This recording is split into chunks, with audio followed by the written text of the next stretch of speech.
तमाम आपने असैसिनेशन की एक तारीख़ जो है हमें बताई, और जिन्होंने असैसिनेट किया जो हमलावर थे वो नहीं रहे। यहाँ पे हम ज़रा चीज़ें थोड़ी मुख्तलिफ देख रहे हैं। एक शख्स जो है वो पुलिस की हिरासत में है, इकबाली बयान हमारे सामने आ चुका है, जो स्टेटमेंट उसकी तरफ से दिया गया है उस पर मैं आपकी राय जानना चाहूँगी बुखारी साहब के। वो जो एक स्टेटमेंट है, जिस तरीके से उसको मज़हब के साथ जोड़ा जा रहा है, उस पर क्या राय है आपकी? देखिए, पहली बात तो ये है कि जो इमरान खान साहब के मुखालफिन थे वो भी उनके ऊपर ये इल्ज़ाम लगाते थे कि जी ये मज़हब कार्ड को इस्तेमाल कर रहे हैं। सही या गलत इसके बहस में मैं और आप नहीं पढ़ते हैं। और यही इस शख्स ने जो इकबाली बयान जिसने दिया है उसने भी यही कहा कि जी नमाज हो रही थी जी और साथ ही कैसेट बज रही थी जी और लोग नाच रहे थे जी। ये फ्लिमजी ग्राउंड है, ये बिल्कुल बेमानी बात है। ये वो दूसरी सांस में वो कह रहा है कि मैंने तो फैसला कर लिया था जब ये लाहौर से चले थे। भाई लाहौर से जब चले थे तब तो कोई अज़ान नहीं हो रही थी ना। It's a weak confession.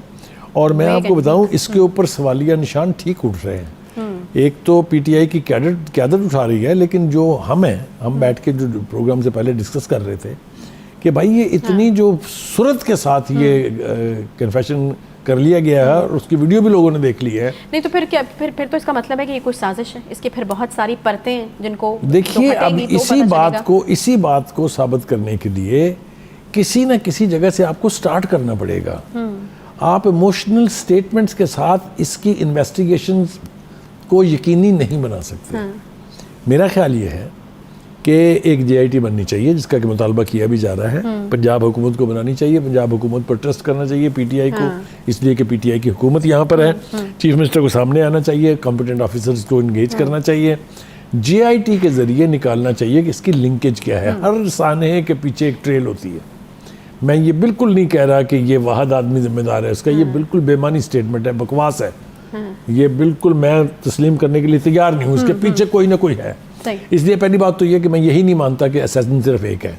अच्छा, आप ये कहते हैं मैं मानता ही नहीं हूँ कि एक शख्स सेकंड्स के गैप से एक तो ऑटोमेटिक राइफल इस्तेमाल करता है और फिर साथ ही पिस्तौल निकाल के शूट भी करता है। ये होता नहीं है। अच्छा, कि बहुत सारी बातें दावा की जा रही हैं, बहुत सारे फैक्ट्स हैं।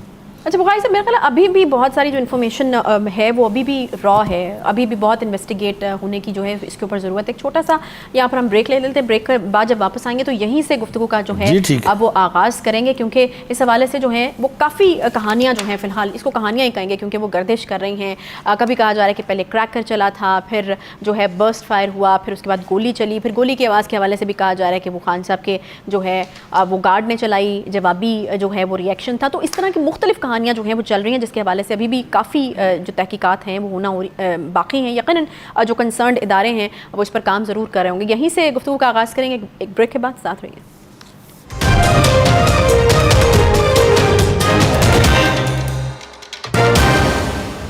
Welcome back. जी, ब्रेक के बाद एक बार फिर से आपको खुशामदीद कहते हैं। जैसे कि ब्रेक पर जाने से पहले बुखारी साहब जो हैं वो बड़ा एक्सप्लेन जो है वो उसको कर रहे थे कि उनको ये लगता है कि एक जो है बंदा वहाँ पर मौजूद नहीं था, बल्कि मल्टीपल जो हैं वो हो सकते हैं लोग। बर्स्ट फायर हुआ, फिर जो है वो गोली चलाई गई, और इसके साथ साथ जो बहुत ज़रूरी नुक्ता है वो ये है कि थ्रेट लेटर्स जारी हो चुके थे। पंजाब पुलिस की तरफ से वार्निंग्स जो हैं वो जारी हो चुकी थी, और ये वार्निंग्स तो एक तरफ खान साहब खुद भी जो है वो कह चुके थे लॉन्ग मार्च को निशाना बनाया जाएगा, इस तरह की खबरें भी मौजूद थी। लेकिन ये तमाम चीज़ें एक तरफ, एक बड़ी स्पेसिफिक बात जो एजाज चौधरी साहब भी कह रहे हैं कि उन्होंने चट्टा साहब को रात को कॉल करके कह दिया था कि वज़ीराबाद में जो है वो अटैक होने वाला है, लेकिन उसके बावजूद क्या किया गया PTI के जो क़यादत है या मुंतज़मीन हैं लॉन्ग मार्च के, उनकी जानिब से इमरान खान साहब की सिक्योरिटी को मज़ीद मजबूत बनाने के लिए ना तो हमें कोई बुखारी साहब हमने देखा कि ना तो कोई स्पेशल स्क्वाड की सिक्योरिटी जो है वो बढ़ाई जाए, उस तरह से वो नज़र आया, ना ही हमें कोई वो बुलेट प्रूफ जो शील्ड होती है वो नज़र आई।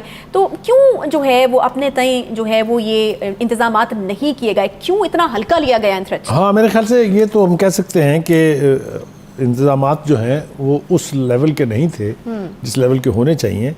लेकिन हम ये नहीं कह सकते कि किसी ने कुछ नहीं किया है, क्योंकि वो रोज़ाना रात को वापस लाहौर आते थे और बड़े लंबा चौड़ा प्रोटोकॉल उनका होता था, साथ उनके पुलिस की इंटेलिजेंस की गाड़ियाँ भी होती थी।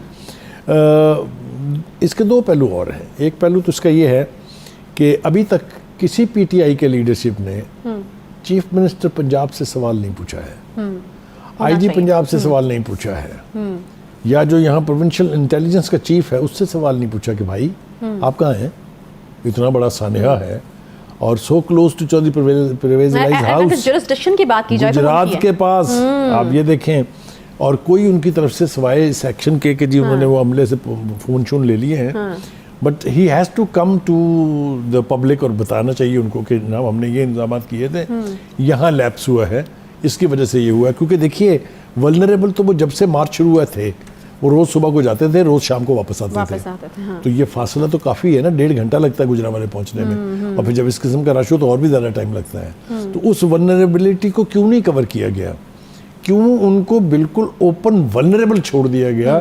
कंटेनर के ऊपर खड़ा हुआ आदमी जो बिल्कुल जिसके आगे ना कोई शीशे की वॉल है, ना उसके सामने कोई प्रोटेक्शन है, ही इज़ वल्नरेबल। और आम पब्लिक के आगे ये क्यों छोड़ा गया? एक जो इसके अंदर मेरे लिए थोड़ा सा एक रिलीफ का पहलू है वो ये है कि किसी भी कंसर्न्ड अपोजिशन की तरफ से या किसी कंसर्न्ड अदारे से अब तक इसको एंडोर्स नहीं किया गया कि जी बहुत अच्छा हुआ है। स्टार्ट कर लेते हैं हम पहले, सबसे पहली कंडमनेशन आई थी शहबाज शरीफ साहब की एज प्राइम मिनिस्टर। देखिए जिस किस्म के हालात हैं, हुकूमत कभी भी नहीं चाहेगी कि वो इतना बड़ा अजाब अपने गले ले ले। मेरी बात को ज़रा तवज्जो से सुनिए, फेंकी है बात। हुकूमत तो ऑलरेडी इस मार्च की वजह से बहुत परेशान है। अच्छा। और इस मार्च में इमरान खान साहब के ऊपर असैसिनेशन प्लान करना तो मेरे ख्याल से any idiot would do that. ये मेरा अपना ज़ाती गट रिएक्शन है। दूसरी बात, Asif Ali Zardari, again a very senior politician, veteran politician, and वो इस अलमिये से गुजर चुके हैं।